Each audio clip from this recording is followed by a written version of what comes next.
What would you do if the person you loved asked you to choose between them and your family? What if that choice meant hiding the most important news of your life, that you were about to become a parent? Today's story takes us into the devastating consequences of cultural conflict, family pressure, and a secret relationship that ended in unthinkable tragedy. This case shocked America because crimes like this force us to confront uncomfortable truths about honor, shame, and the deadly price some people pay for love that crosses cultural boundaries. The story I'm about to tell you challenged everything we thought we knew about young love and left the community asking difficult questions about assimilation, family expectations, and the tragic cost of living between two worlds. On April 29th, 2023, at 1 p.m., Bethany Elmborg arrived at her daughter Delilah's apartment complex in Minneapolis to pick up a few items.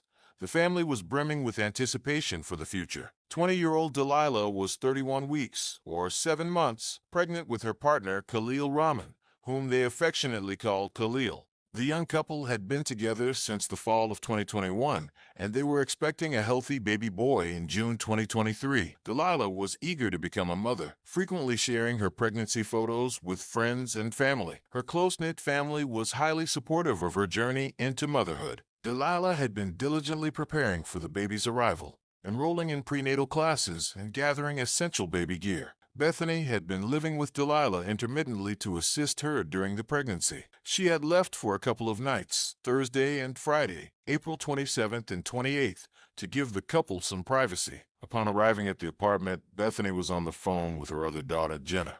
She rang the doorbell first, just in case Khalil was running around naked, but no one answered. Irritated, she knocked and called through the mail slot, but still got no response. When she went to unlock the door with her key, she noticed it was already unlocked. What the hell are they doing not locking the doors? She thought, puzzled, as Delilah always locked the door, even for short trips to the basement or to collect the mail. Entering the apartment, Bethany heard water running from the kitchen faucet. She went to turn it off, and then, to her horror, she saw Delilah lying face up on the bedroom floor, her long dark hair covering her face. Bethany screamed in grief into the phone as she saw a marble tabletop on top of Delilah and a lamp cord around her neck, with no signs of life. Desperately, Bethany lifted the table and called emergency services immediately. "Hello, I need help. My daughter." She would later recall how doing CPR was of no use. Her daughter was too stiff. She also said her daughter was cold. Can you imagine discovering your own child like this? The person you brought into the world, who was about to bring new life into the world herself? Police and paramedics arrived swiftly, but tragically, both Delilah and her unborn child were already deceased. The investigators cordoned off the area and began a murder investigation. Real quick, stats show that about 95% of viewers watching our videos aren't subscribed yet. If you're enjoying this story, take a second to subscribe. It helps the channel grow and brings more stories like this to you and others who need them. Let's keep going. Delilah's body was found on the bedroom floor between the bed and a TV stand, partially on a carpet. She lay on her back, head turned to the left, arms alongside her body, dressed in a pink ribbed set, pants, cardigan, and a top. Blood covered her face, particularly around her nose, mouth, left eye, and forehead. Her long dark hair, matted with blood, obscured her face. Bleeding was visible, her tongue protruded, and blood trickled from her left nostril to her cheek. DNA traces were collected from under her nails and clothing. Impressions of the table base were found on her neck, thigh, trousers, and the carpet. Below the foot of the bed was a lamp with its cord loosely wound around Delilah's neck. The lamp socket was under her left shoulder, with no damage observed on the lamp. The lamp's base was circular and measured about 3.5 inches in diameter. Upon examining the bedroom and the living room, investigators found all the drawers pulled out with clothes scattered across the floor. Delilah's cell phone was discovered on the bed underneath a blanket. One pillow on the king-size bed had a depression as if someone had been sleeping on it, while the other one did not, suggesting Delilah had been lying on the bed all alone before being attacked. The bathroom floor was littered with scattered jewelry boxes. There were no signs of forced entry on the balcony door or windows. In the kitchen, food was left in a frying pan on the stove. Shoe prints were collected throughout the apartment. Based on the crime scene, it did not appear that there had been much of a struggle. The coroner concluded that Delilah was strangled and suffocated to death with a marble slab. The death struggle lasted for 5 to 10 minutes, with the estimated time of death around 1 a.m. to 3 a.m. on April 29th. Police began investigating the crime immediately on April 29th, starting with a series of interviews with Delilah's family to piece together the events leading up to this tragic discovery. According to Delilah's mother, Bethany, just the day before, on April 28th, Bethany, Delilah, and a few friends had a meetup at a local deli in the afternoon. Everyone had a great time, but Delilah appeared nervous, frequently checking her phone as she awaited a text from her boyfriend, Khalil. Delilah's anxiety stemmed from Khalil's plan to inform his parents that he was going to be a father. At 7 months pregnant, Delilah was understandably on edge about how this conversation would unfold. According to Bethany, Delilah was worried about how Khalil's parents would react to the news.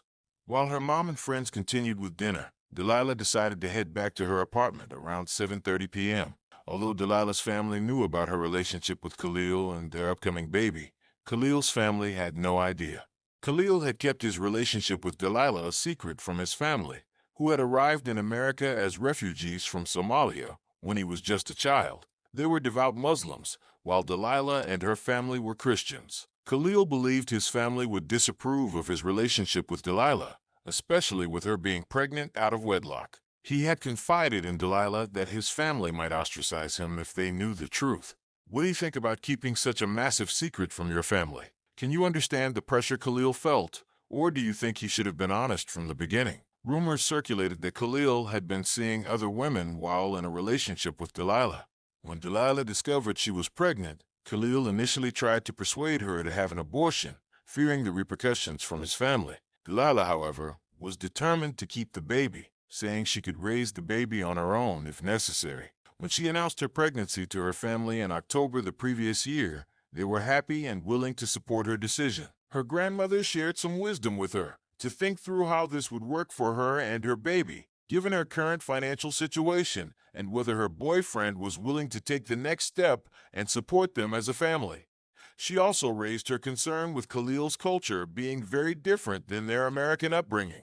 Over time, Khalil seemed to accept the pregnancy and even agreed to move in together with Delilah in a new, larger apartment on May 2nd, 2023, with him covering the rent. Bethany noted that despite Delilah and Khalil being together for almost 2 years, she had only met Khalil 3 times. This was surprising given that their daughter was 7 months pregnant with his baby at the time of her death. Bethany also recalled overhearing a phone conversation between Delilah and Khalil, where Delilah confronted Khalil after a woman called Diana claimed Khalil had asked her to kick Delilah's belly to induce a miscarriage. Also, when Diana spoke to Delilah, she said she was sleeping with Khalil. Khalil managed to calm Delilah down, convincing her it wasn't true. Given this story, when Bethany discovered her daughter's murder, she immediately urged the police to question Khalil. The police first established a timeline of events on April 27th to 28th. Khalil took sick leave from work on April 27th. Khalil spent the afternoon and evening at Delilah's home. Delilah had given him an ultimatum to inform his family about the relationship, the move, and her pregnancy. On April 28th, Delilah also called in sick from work. Khalil was supposed to tell his family about their relationship that day at 10 p.m. when his mom would return from work. Khalil was then to come and update Delilah directly at her apartment that evening. She expected him around 11 p.m. and was messaging him nervously all day. Her anxiety was noticed by her mom and her friends during their deli meetup.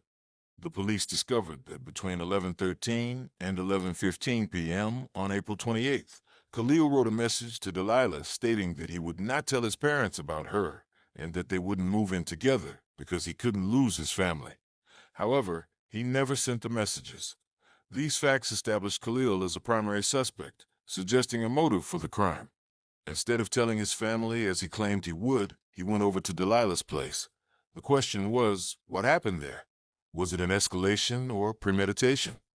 Interestingly, police learned that Khalil's mom had returned home far earlier than 10 p.m. that day, arriving at 3 p.m. Did Khalil already speak with her when Delilah was messaging him all day, or did he fail to muster the courage to tell her at all? Or was this all a ruse to string Delilah along with no intention of following through? The police confronted Khalil and took him in for questioning. The key updates from the interrogations are as follows. When initially informed about a murder that happened at an apartment on Riverside Avenue, which was Delilah's apartment, Khalil remained calm and even joked around with the detectives. They found it strange that he didn't mention anything about his girlfriend living at the address, pretending not to know the location at all. He did ask who died there and then strangely questioned the police about how he could possibly kill someone the previous day. When informed that a woman, Delilah, was murdered, Khalil immediately claimed he was not responsible for her death, stating he had an alibi for the night and that he last saw her the previous day on April 27th, which contradicted his earlier display of ignorance of the location. Due to the strange behavior, contradicting statements, and the accumulating evidence pointing to him as a primary suspect, police arrested Khalil and placed him in custody. Fast forward a few months, and Khalil was on trial for the murder of his heavily pregnant girlfriend. The prosecution presented compelling evidence, stating that Khalil's DNA was found on the stairs near Delilah's apartment door on April 29th at 7:20 p.m. This evidence was significant because the tracking dog had traced the scent, and dogs are known to detect scents only up to 24 hours. This strongly suggested that Khalil was present at Delilah's apartment on the 28th, contradicting his claim of not being there. The defense objected to this evidence, arguing that the tests were conducted outdoors. However, Inspector Hannah Howard testified that the difficulty level for the dog remained the same regardless of being indoors or outdoors. Prosecutor Elizabeth Anderson stated that Khalil killed his girlfriend by suffocating and strangling her through pressure on her neck, impacting her trachea and the blood supply to her head. Khalil entered her apartment using the spare key while Delilah was asleep on the bed, as indicated by the depression on one side of the pillow. He attacked her, and they ended up on the floor beside the bed. Initially, he likely used the cord, but then dragged the 66-pound marble tabletop and jammed it against her throat, suffocating her with his weight. As Delilah was heavily pregnant, she would have struggled to get up under the crushing weight of the table, which left impressions on her neck and thigh. It's estimated she struggled for about 5 to 10 minutes before succumbing. Khalil then staged the crime scene, pulling out drawers in the room and scattering jewelry on the floor to simulate a robbery. How do you think someone could do this to the person they claim to love? To someone carrying their child? In court, Khalil claimed that Delilah might have been killed by gangs searching for drugs. He alleged that he had received a bag containing a large amount of money and other illegal items, and he had previously used some of the contents, which would have infuriated them. When confronted by the gang, he pointed them to Delilah's apartment, but they didn't know he had used some of the contents. He claimed the gang must have broken into Delilah's apartment and killed her when they found some of their property missing. However, this story was inconsistent with the district court's findings. If Khalil feared the gangs, he wouldn't be living openly and freely in his own residence. There were also no leads, DNA, or forensic evidence linking these alleged illegal items to the crime. And if such property existed, only the killer would know exactly where to find it. Khalil claimed Delilah had no idea about this, so why was her place not ransacked convincingly? This statement worked against him, as it proved only the killer would know precisely what the contraband was. It appeared more likely that Khalil fabricated the story, as his friends Samir and Abdul swore under oath they were unaware of any gang affiliation of Khalil. Khalil's DNA was found on Delilah's clothes and under her left fingernails. Khalil claimed they had sexual intercourse on April 27th, explaining the presence of his DNA due to their passionate encounter throughout the apartment. He claimed he never visited her apartment on the 28th. Additional circumstantial evidence used in the trial included phone records from November 2022, showing that Khalil did ask Diana Hussein to kick Delilah's belly to induce a miscarriage. Khalil's cell phone records also showed that he had Googled "Can fetuses die from kicking?" One of the most revealing details came from examining the text messages exchanged between Delilah and Khalil on the day she was murdered. Delilah tries to cheer him up before his meeting with his family. He says, "Feels like I almost feel my heartbeat all the way down to my stomach." Delilah says, "Just take it easy. It'll be fine, babe. Talk to me after." After a while, he responded again, saying he had told one person and they took it in stride. However, according to the prosecutor, there was nothing in the investigation to indicate that Khalil told his family about Delilah that evening.